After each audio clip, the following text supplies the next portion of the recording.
আমরা আপনাদের সহযোগিতাই আমরা কামনা করি। আমরা আমাদের যে সদস্যবৃন্দ বাইরে আছে তাদের সহযোগিতাই আমাদের এই সাভারে সামাজিক ও আইনি বিষয়ক মানবাধিকার সংস্থার উদ্যোগে শীতবস্ত্র বিতরণ। বিস্তারিত থাকছে সাভার থেকে ফয়জুল ইসলামের প্রতিবেদনে।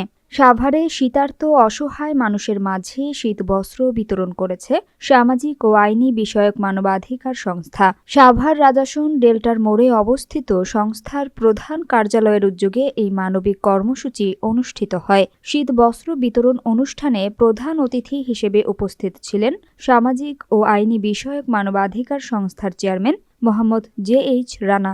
বিশেষ অতিথি হিসেবে উপস্থিত ছিলেন সংস্থার প্রতিষ্ঠাতা পরিচালক হাজী মোহাম্মদ নুরুল ইসলাম। এছাড়াও উপস্থিত ছিলেন সেক্রেটারি জেনারেল ইঞ্জিনিয়ার অনিকুল ইসলাম, সম্মানিত পরিচালক রায়হান আহমেদ, কোষাধ্যক্ষ কাজী ফিরোজ আখতার। অনুষ্ঠানে প্রায় ৫ শতাধিক শীতার্ত পরিবারের মাঝে শীতবস্ত্র বিতরণ করা হয়। এ সময় প্রধান অতিথির বক্তব্যে মোহাম্মদ জে.এইচ. রানা বলেন, শীতার্ত অসহায় মানুষের পাশে দাঁড়ানো আমাদের নৈতিক ও মানবিক দায়িত্ব। সামাজিক ও আইনি বিষয়ক মানবাধিকার সংস্থা সবসময় মানবতার কল্যাণে কাজ করে যাচ্ছে। ভবিষ্যতেও এই ধরনের মানবিক কার্যক্রম অব্যাহত থাকবে। আজকের অনুষ্ঠান আমাদের স্বাভাবিক কার্যক্রমের একটা অংশ।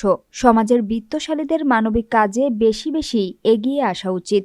সবাইকে এবং আমার শীতবস্ত্র যারা গ্রহণ করবেন তাদেরকে সবাইকে জানাই আমার সালাম। আসসালামু আলাইকুম। আমরা প্রতি বছরই এই অনুষ্ঠানটা করে থাকি, শীতবস্ত্র বিতরণের অনুষ্ঠানটা করি। আপনারা সবাই আসছেন, আমরা আপনাদের সহযোগিতাই আমরা কামনা করি।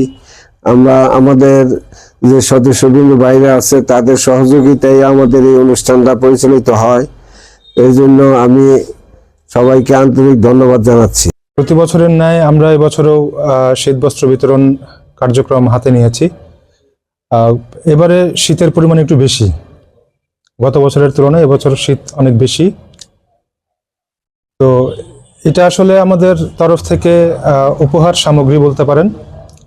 প্রতি বছরই আমরা এই চেষ্টাটুকু করে যাই আমাদের সাধ্য অনুযায়ী। ইচ্ছা থাকে আরো অনেক বড় পরিসরে কার্যক্রম করার। তো যতটুকু আমাদের সাধ্যে কুলায়, সামর্থ্যে কুলায়, আমরা ততটুকুই করার চেষ্টা করি প্রতি বছর। এটা কোনো দান বা এটা কোনো আপনাদেরকে যে একটা যে কোনো রকমের দেওয়া সেই রকম না। এটা হচ্ছে আপনাদের পাশে আমাদের দাঁড়ানো। আমরা যদি কোনো কাজে আপনাদের কাছে যাই, অবশ্যই আপনারা আমাদের পাশে দাঁড়াবেন। আমরা একে অপরের কাঁধে কাঁধ মিলে আমাদের এই কাজটা করণীয়, যাতে করে আপনাদের যে কোনো সুবিধা অসুবিধা আমরা থাকি, আমাদের যে কোনো অসুবিধা আপনারা আমাদের পাশে থাকেন। এই কারণে আমাদের আজকের এই উপহার সামগ্রী আপনাদের মাঝে বিতরণ।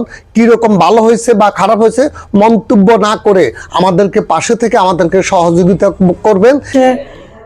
অনেক আইনের ফাঁকফোকর দিয়ে অনেক কাজই চলে, তবে সামাজিক ও আইন বিষয়ক মানবাধিকার থেকে আমরা যেটা করে থাকি সেটা হচ্ছে শুধু শীতবস্ত্র নয়। আমার পরিচালক এবং চেয়ারম্যান স্যার এবং সেক্রেটারি স্যার অনেকগুলো কথাই বলেছেন। আমরা শুধু এই কাজগুলোই করে থাকি না, তারপরও নিপীড়িত যারা অসহায় দরিদ্র পরিবারে যারা অত্যাচারিত এবং নির্যাতিত হয় তাদের পাশেও আমরা থাকি।